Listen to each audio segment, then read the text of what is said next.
Before you found success, what advice or methods did you use to spend wisely or save money? Something that I loved about Gronkowski was he lives off of his endorsement money and saves all of his NFL contracts.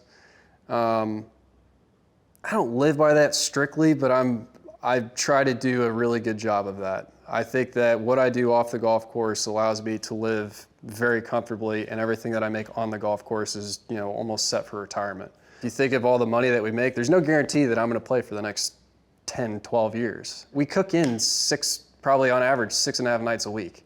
Caitlin and I are bad about going out on dates now. Like, we need to be better about going out on dates, but we just like cooking in, and we just like being normal people.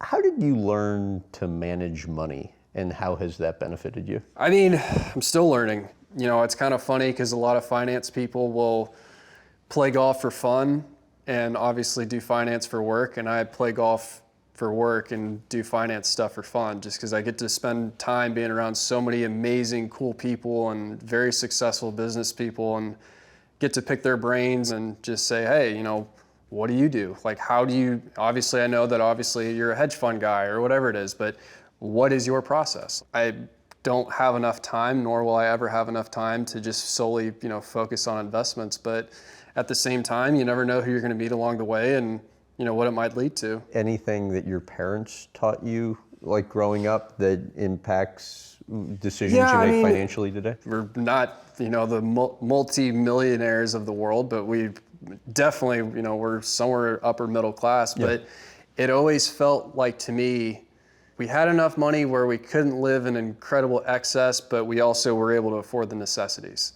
And I think that financial responsibility is how I try to live my life to this day, where, most kids, if you have, shoot them out of a cannon like what's happened with me over the last couple of years, who knows the choices that they've made. But, my first check that I got, I bought a TrackMan. Like, I needed to get better with my wedges. Like, it's a hefty investment, but, like 25 grand at the time or whatever it was. Like, I'm giving up a lot of my paycheck for something that I hope works out. But anything else, it's like, I just don't care. Best and worst financial decision you've made? I've got a funny one that it's not bad, but I got offered to play in a tournament in Europe, and they were going to give me an allowance for a car. And it's the same week as Memorial, and that's Jack Nicklaus's tournament. You can't miss Jack Nicklaus's tournament. And I ended up getting hurt and having to take the week off, and I ended up buying the car I probably would have gotten. But I worked out a deal, and it was fine. It's not like I'm, went out and bought a plane that doesn't fly or anything like that, or something stupid. But best one I've ever done. I mean, I think we've had one that has been a lot of fun with biodegradable plasticware, or it's called PlantSwitch. We basically make containers, cups, straws, everything out of agave, and they've done really well. I don't have an end goal with that. Like, it's just more of like the joy of being able to spend time with people, and it's not about the money part. It's just more of the learning, I guess.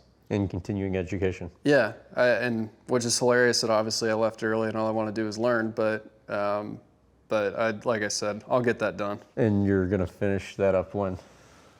Definitely not this fall, between the DP World Tour and the PGA Tour, getting married, but I'm going to guess I'm going to knock it out with our new schedule change next fall. So if I don't get it done next time I see you, I'm sure I'll hear about it.